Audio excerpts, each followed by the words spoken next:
The senator from South Dakota. Mr. President, I would ask that the quorum call be dispensed with. Without objection. Thank you, Mr. President. I asked to speak as in morning business today concerning the Dodd-Frank Act, which mandates the creation of 398 new rules.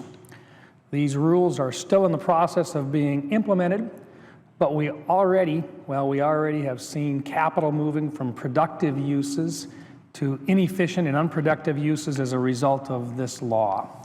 The end result is that every dollar going to comply with these rules is a dollar that can't be productively invested in our economy by providing loans or mortgages to customers or purchasing machines or, for that matter, hiring new employees.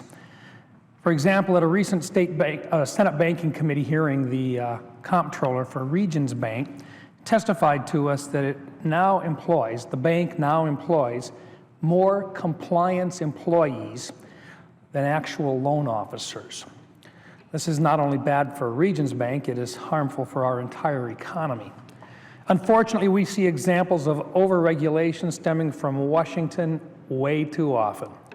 Another example of an unnecessary and redundant rule that costs businesses capital is the so-called pay ratio rule buried in Section 953 of the Dodd-Frank Act. And today I come to the Senate floor introducing legislation to repeal it. This is Senate S1722. Pay ratio requires the Securities and Exchange Commission to promulgate a rule requiring companies to calculate the median salary of all their employees and then divide their CEO's pay by that number. According to one prominent organization in support of this rule, the purpose of it is to, quote, shame companies into lowering CEO pay, unquote. Forcing companies to move money from productive uses towards recreating information that is already available so they can be shamed is a poor use of financial resources. In addition to that, it is also redundant.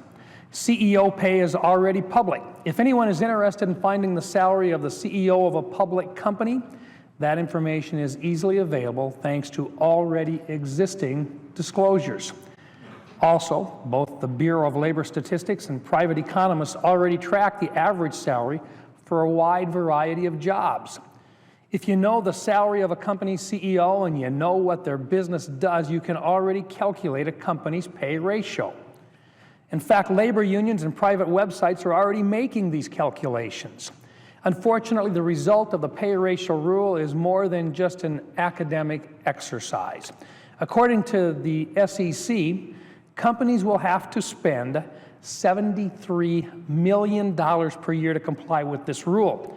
And the United States Chamber of Commerce estimates the cost will be higher, as much as $700 million per year or more.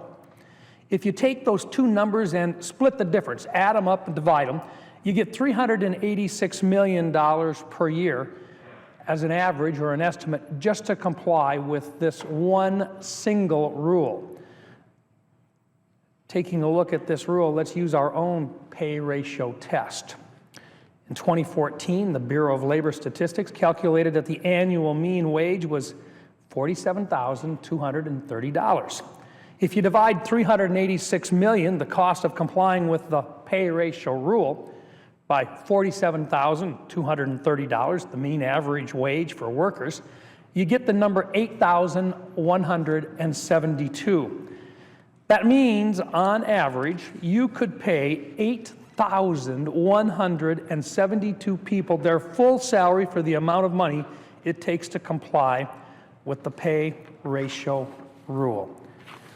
Now remember, this is only one of 398 such rules found within Dodd-Frank, a number of which have not even been implemented yet. This money that they would use to do this money has to come from somewhere to pay for this new compliance system required to follow the rule, taking away much needed capital from businesses which could otherwise invest money growing their businesses and creating job opportunities. It is a waste of time, effort, and money. The legislation I introduced today simply strikes this rule in Dodd-Frank. It does nothing to change any other part of the law. Repealing the pay ratio rule would allow companies to find more productive uses for their time and money so they can invest in the future and create job opportunities. I am committed to relieving Americans from this and other unnecessary and burdensome regulations during my time in the Senate, and I encourage my colleagues to join me in this effort. Thank you, Mr. President. I yield the floor, and at this time I note the absence of a quorum. Clerk should call.